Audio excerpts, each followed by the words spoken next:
সুলতানপাড়ার সব নাই, বাইরেরও আছে।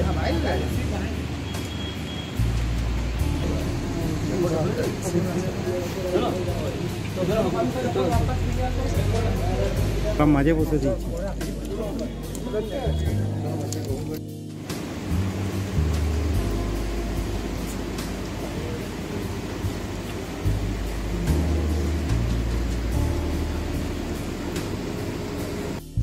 এটা কালচার আছে, আমরা সমস্ত ধর্ম আমরা একসাথে পালন করি। কাল হোলি উৎসব ছিল, যেমন বারাবণীতে খুবই শান্তিপূর্ণভাবে হোলি উৎসবটা পালন হয়েছে। আজ আমাদের সুলতানপাড়ায় এরা ইফতার পার্টি করেছে, প্রায় তমানের সমস্ত মুসলিম ভাইরা অংশগ্রহণ করেছে, খুবই ভালো লেগেছে। ওসি সাহেবও এসছেন, আমাদের প্রধান সকলে এখানে এসছেন এবং প্রতি বছর এটা করে।